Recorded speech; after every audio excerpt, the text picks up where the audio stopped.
ذوالفقار علی بھٹو پاکستان کے پہلے منتخب وزیر اعظم اور سیاست کو ڈرائنگ روم سے نکال کر عوام میں لانے والے پہلے پاکستانی رہنما 5 جنوری 1927 کو سر شاہ نواز بھٹو کے ہاں المرتضی لاڑکانہ سندھ میں پیدا ہوئے۔ سر شاہ نواز بھٹو نامور سیاستدان اور تحریک پاکستان کے مرکزی رہنماؤں میں سے ایک تھے اور برصغیر پاک و ہند میں سندھ اور بمبئی کی سیاست کے مرکزی ستون مانے جاتے تھے۔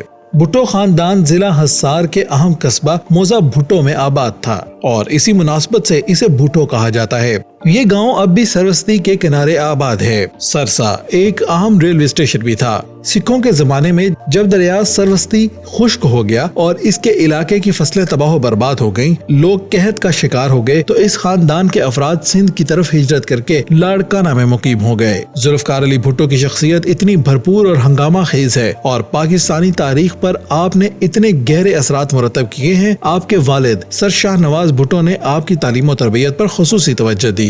ذوالفقار علی بھٹو نے بشپ ہائی اسکول کراچی سے ابتدائی تعلیم حاصل کی۔ کیتھیڈرل ہائی اسکول بمبئی سے دسمبر 1946 میں سینئر کیمبرج کا امتحان پاس کیا۔ ستمبر 1947 میں انہیں امریکہ میں لاس اینجلس کی جنوبی کیلیفورنیا یونیورسٹی میں داخل کروایا گیا۔ 1950 میں انہوں نے سیاست میں BA آنرز کیا۔ Christ church college Oxford university میں داخلہ لیا، جہاں سے 1952 میں انہوں نے MA آنرز کی ڈگری حاصل کی۔ ذوالفقار علی بھٹو بہت اچھے مقرر تھے، کرکٹ کھیلتے تھے، غرض ہر لحاظ سے ایک ممتاز طالب علم تھے۔ تعلیم سے فارغ ہو کر وہ 1953 میں پاکستان لوٹے اور عملی زندگی کا آغاز کیا۔ یہ سندھ مسلم لاء کالج میں جزوی وقت کے لیے پروفیسر رہے اور وکالت بھی کی، لیکن انہیں وکالت پسند نہیں تھی۔ ذوالفقار علی بھٹو دراصل عملی سیاست میں حصہ لینے کے خواہاں تھے۔ 8 اکتوبر 1958 کو ملک میں مارشل لا لگا تو جنرل ایوب خان کو اپنی مارشل لا کیبنٹ کے لیے قابل اعتماد اور اہل وزراء درکار تھے جو پرانے سیاستدانوں میں سے نہ ہوں۔ چنانچہ انہوں نے سکندر مرزا کی سفارش پر ذوالفقار علی بھٹو کو اپنی کیبنٹ میں شامل کر لیا اور کمنٹس منسٹری ان کے حصے میں آئی۔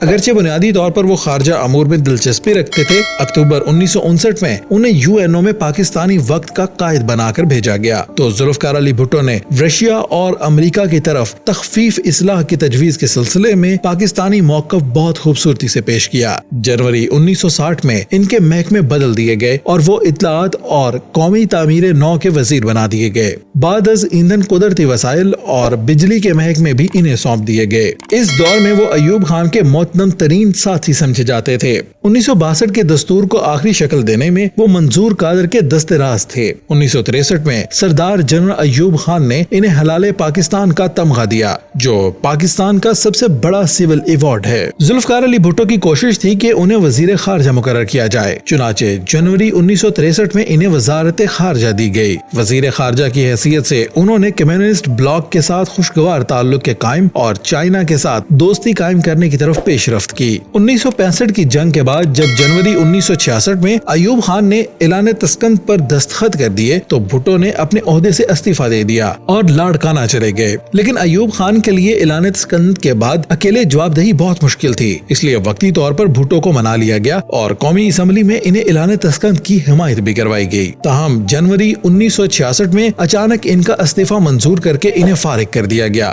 بلا شبہ اس وقت بھٹو کے استعفے سے پوری قوم کو صدمہ ہوا اور نہ صرف ایوب خان کی آمریت بے نقاب ہوئی بلکہ عوام کے جذبات ایوب خان کے خلاف اور بھٹو کو مظلوم قرار دے کر ان کے حق میں ہو گئے۔ چنانچہ جب بھٹو لاڑکانہ جاتے ہوئے لاہور ریلوے اسٹیشن سے گزرے تو ان کے مداحوں کی کثیر تعداد اسٹیشن پر موجود تھی۔ حالات کا بغور جائزہ لینے کے بعد 30 نومبر 1967 کو لاہور میں انہوں نے پاکستان پیپلز پارٹی کے قیام کا آغاز کر دیا۔ جناب بھٹو سوشلسٹ نہیں تھے، وہ ایک جاگیردار کے گھر میں پیدا ہوئے تھے، مگر ان کی والدہ کا تعلق جاگیردار خاندان سے نہیں تھا، جس کی وجہ سے ان کے سسرال والے ان سے اچھا سلوک نہیں کرتے تھے۔ جاگیردارانہ پس منظر کے باوجود اپنی ماں کے ساتھ ہونے والے برتاؤ کے نتائج میں وہ غریبوں اور پسے ہوئے عوام کے ساتھ حسن سلوک کا جذبہ رکھتے تھے۔ اس طرح بھٹو کے مزاج کی تشکیل اور ان کے جاگیردارانہ نظام کے ساتھ ساتھ غریب پروری کا جذبہ بھی تھا۔ اعلیٰ ترین تعلیم نے انہیں لبرل بنا دیا تھا۔ مغربی محققین کے مطالعے نے مغربی انداز سیاست سکھایا۔ وہ عوام کی نفسیات سے آگاہ تھے اور ان کے جذبات کو ابھارنا خوب جانتے تھے۔ اس کے بعد ساتھ ساتھ انہوں نے سوشلزم کا بغور مطالعہ کیا۔ اس طرح وہ اختیارات کو مرکزی شخصیات یا مرکزی اداروں کے پاس جمع کرانے کا رجحان بھی رکھتے تھے۔ ان تمام عوامل نے ذوالفقار علی بھٹو کی سیاسی سوچ کے خد و خال تشکیل دیے۔ بھٹو کے ذہن میں اپنی سیاسی جدوجہد کے خطوط بالکل واضح تھے۔ پیپلز پارٹی نے سیاہ رنگ جھنڈا اپنایا جس میں سبز رنگ اسلام کی نمائندگی کرتا تھا، سیاہ رنگ ظلم کے خلاف احتجاج کی علامت تھا اور سرخ رنگ انقلابی رجحان کی۔ پارٹی کی تنظیم آئینہ کی کمیونسٹ پارٹی کی طرز پر کی گئی۔ پارٹی کے آئین کی تیاری کمیونسٹ پارٹی کی طرز پر کی گئی۔ چیئرمین جناب ذوالفقار علی بھٹو کو وسیع اختیارات حاصل تھے۔ پارٹی میں ہر طرح کے لوگ شامل تھے جن کے درمیان قدر مشترک یہ تھا کہ عوام کے مسائل کو حل کیا جائے۔ بھٹو کی تحریک نوجوانوں میں مقبول تھی، زوردار تھی اور کچھ بہت زیادہ پرامن نہ تھی، اس لیے جلد ہی ان کا وزن محسوس کیا گیا اور ایوب خان نے 1968 کو بھٹو کو گرفتار کر کے جیل بھجوا دیا۔ تاہم پی ڈی ایم کے زیر قیادت تحریک زور پکڑتی گئی اور بالآخر ایوب خان کو جھکنا پڑا۔ ایوب خان نے ہنگامی حالات کے خاتمے کا اعلان کر دیا۔ سیاسی قیدیوں کو جن میں بھٹو صاحب بھی شامل تھے رہا کر دیا گیا اور ملک میں ازسر نو مارشل لا لگا دیا گیا۔ آپ نے ہمارے چینل کو ابھی تک سبسکرائب نہیں کیا تو اسے سبسکرائب کر دیں اور ساتھ بنے بیل آئیکن کو دبا دیں تاکہ ایسی معلوماتی ویڈیوز آپ کو ملتی رہیں۔